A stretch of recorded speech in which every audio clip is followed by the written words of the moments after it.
Hello, this is Sudhir Kumar Trivedi, Assistant Professor of Law from Gemtech School of Law, Greater Noida. The topic for today's lecture is types of confession. Let's see. First, what is the confession? As per Sir James Stephen, an admission made at any time by a person charged with a crime, stating or suggesting the inference that he committed a crime is known as a confession. So, if we analyze the definition of the confession given by Sir James Stephen, we find that a confession is a statement, and such a statement suggests an inference that the person who is giving that statement has committed a crime. One requirement is that such a statement must come from a person who has been charged for a crime. Let's see kinds of confession.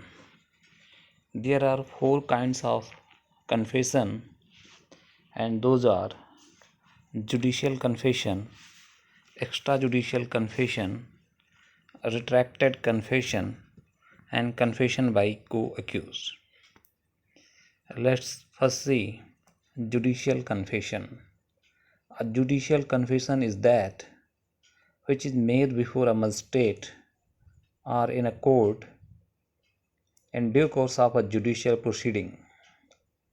Judicial confession is relevant and is used as an evidence against the maker, provided it is recorded in accordance with the provision of section 164 of the CRPC, and the magistrate who records a confession under section 164 of the Criminal Procedure Code must therefore warn the accused who is about to confess that he may or may not be taken as approval or approver.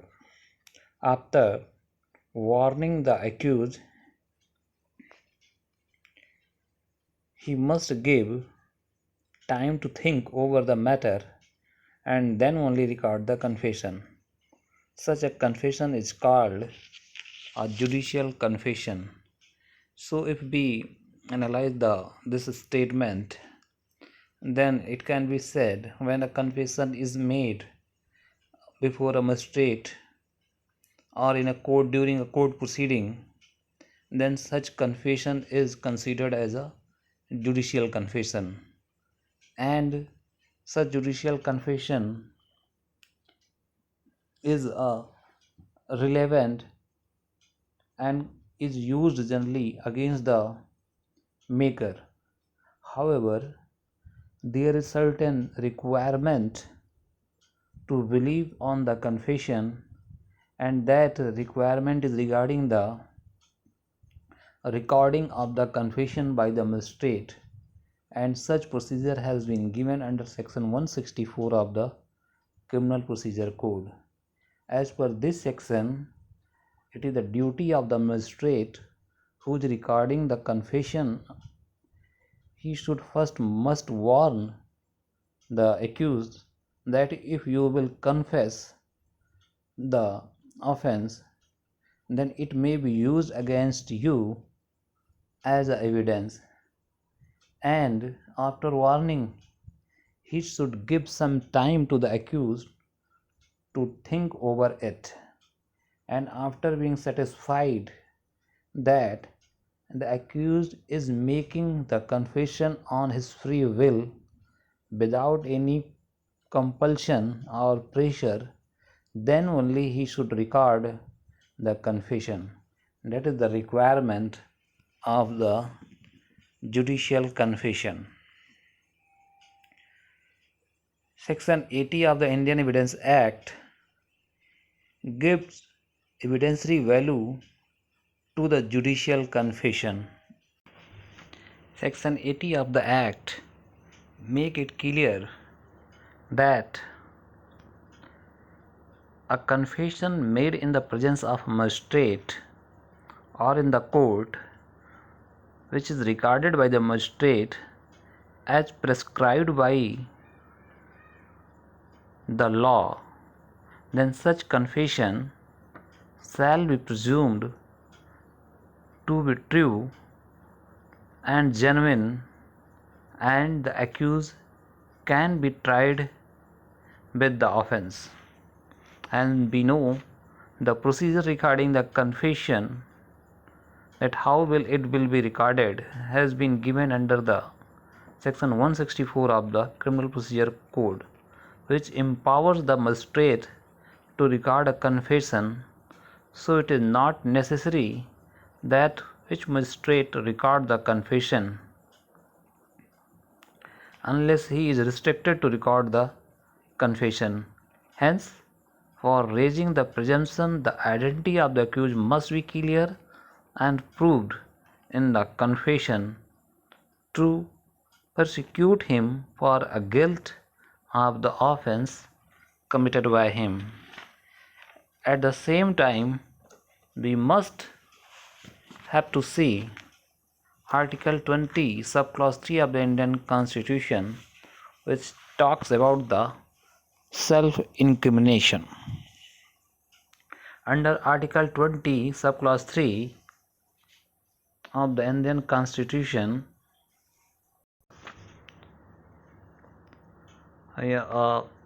so if a confession is made as per the provision laid down under section 164 of the CRPC, then it is not much more than a plea of guilty as per the provision explained under Article 20, Subclause 3 of the Indian Constitution.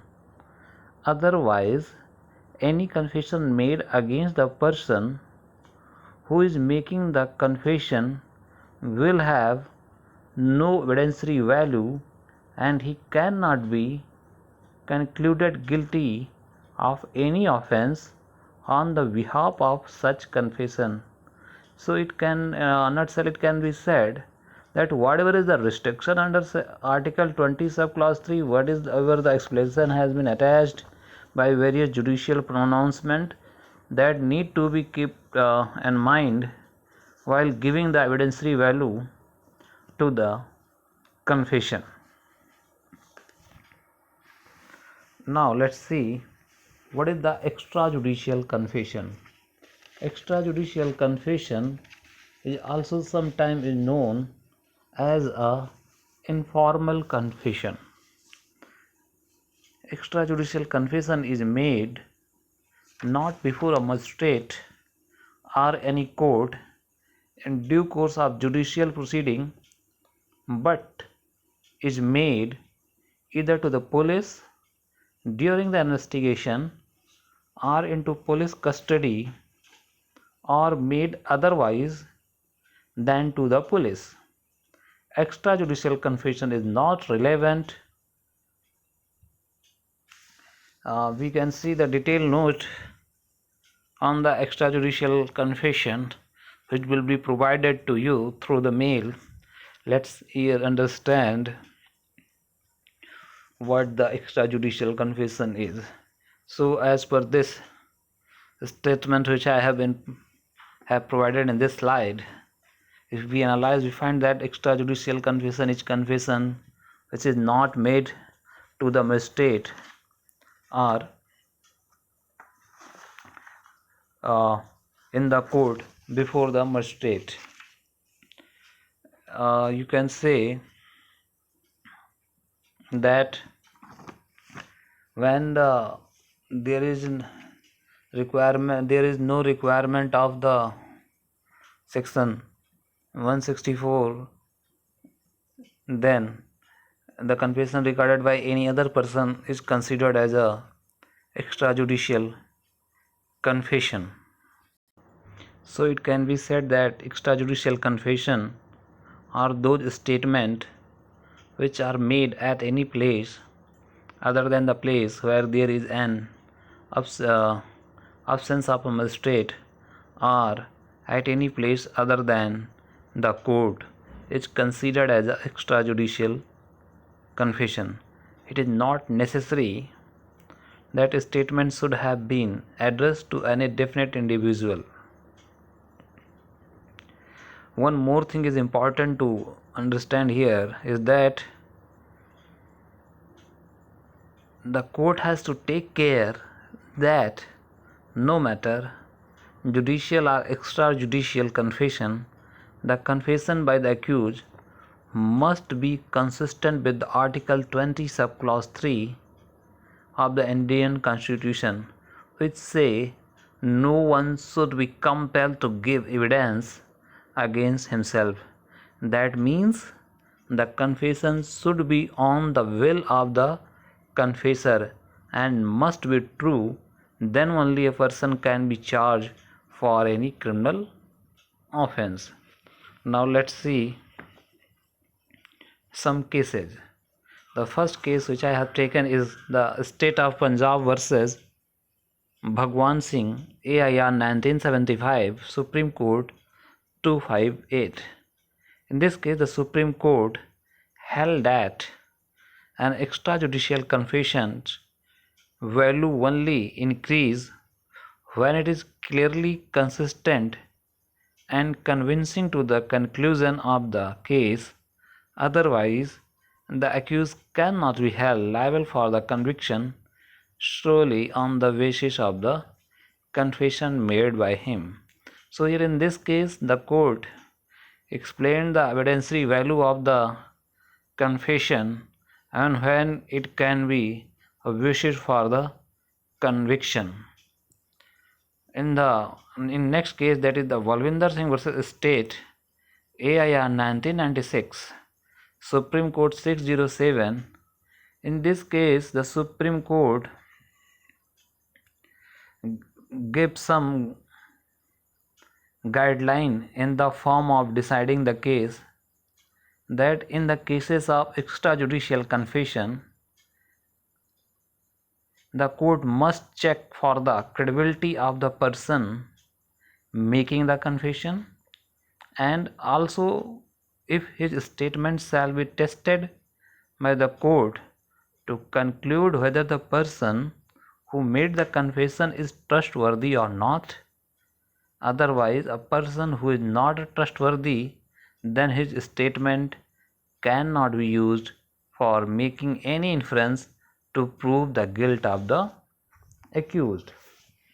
In the same way, in case of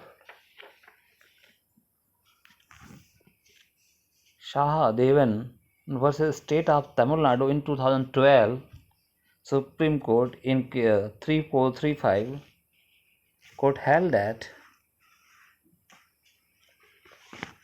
few principle, or you can say few guideline has been provided by the court in this case, and where the court, this principle was regarding that before admitting the confession of the accused, few principle should be taken care of, and that are that extrajudicial confessions are generally a very big kind of evidence by itself, and the court must examine such statement efficiently, and then extrajudicial confessions should be made by the person on bail, and such statement must be true. And also, the evidentiary value of extrajudicial confession instantly increase when it is supported by other such evidence. And the last principle given by the court in this case was that the statements of the confessor must prove his guilty like any other fact. An issue is proven in judicial proceeding. So 4 guidelines, you can say, a 4 principle was laid down by the Supreme Court regarding the extrajudicial confession in this case. Now the next is the retracted confession. It is very important. The accused person who confessed earlier and later denied such confession does not destroy the evidentiary value of the confession as originally recorded. The Supreme Court has stated that a retracted confession may form the basis of a conviction if it receives some general corroboration from other independent evidence. But if the court finds that the confession originally recorded was voluntary, it should be acted upon. So, first of all, we need to understand what is the retracted confession. So, a retracted confession means that the action of drawing back something. So, retracted confession is a type of a confession which is previously voluntarily made by the confessor, but afterward it is revoked or retracted by same confessor. Retracted confession can be utilized against the person who is confessing some retracted statement if it is substituted or substantiated by other independent and corroborative evidence. So what is the rule regarding this? That suppose some confessor made a confession and later on the proceeding of the evidence, proceeding of the trial, later stage he denied anything which has been confessed by him. And then as per the general principle, if there are some corroborative evidence which are supporting that statement, then court should rely and court may proceed on that fact. In this regard, a very important case is Pyare Lal versus State of Rajasthan. In this case, AIR 1963 Supreme Court 1094. In this case, Supreme Court held that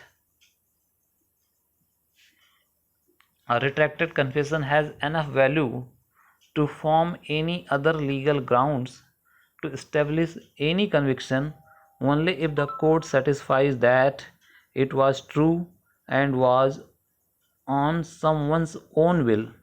But the court has to testify that the conviction cannot be slowly be made on such a confession until and unless they are corroborated by some independent witness or you can say evidence.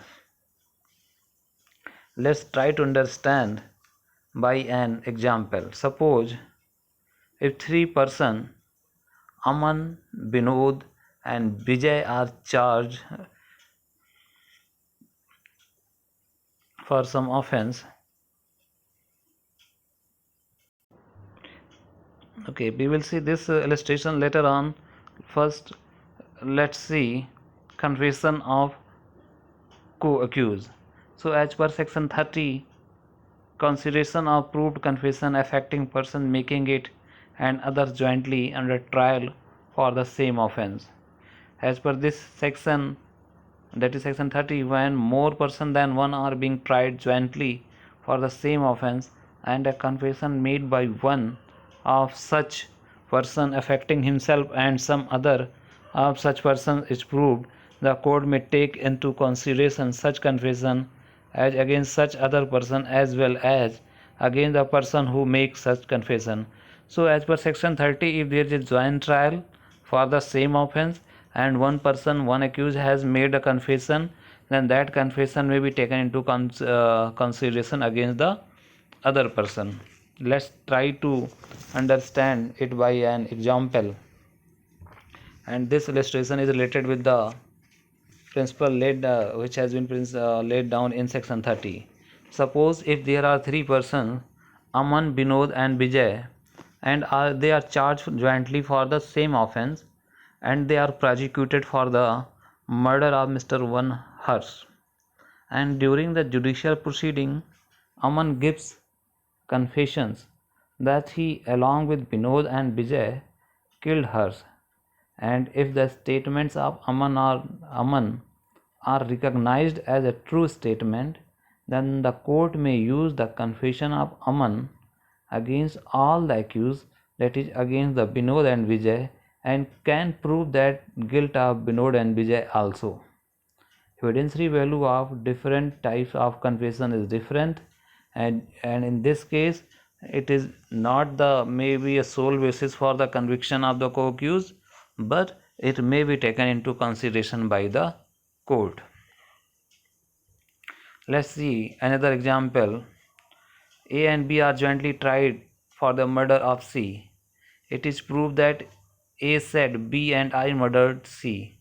The court may consider the effect of this confession as against B, because the section 30 allows that the statement of co-accused may be taken into consideration. That statement, the confession of co-accused, may be taken into consideration against the other accused if they have been tried jointly for the same offense.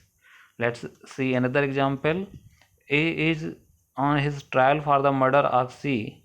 There is evidence to show that C was the murdered by A and B said that A and I murdered C. The state may not be taken into consideration by the court against A and B, as they are not tried jointly, because the trial was for between A and for that A has been charged for the murder of C, and there was not joint trial, only A was charged. It is revealed through the evidence that there was Mr. 1B who said that I and A had murdered, but since there was no joint trial, so the requirement of the section has not been fulfilled. That's why the statement of B, the confession of B, cannot be used against A. One important case is that Panchu versus State of Haryana, 2011 Supreme Court case as 165. In this case, it was held that the confession made by the co-accused do not have much evidentiary value, and they cannot be considered as a substantive piece of evidence. Therefore, the confession made by the co-accused can only be used to corroborate and conclusion drawn out by other probative evidence. So here in this case, court make it clear that it cannot be sole basis, though the section itself declares that it may be taken into consideration, but it cannot be the sole basis of the conviction. However, there must be some corroborative evidence to prove the offense. That's all about the types of the confession. Thank you.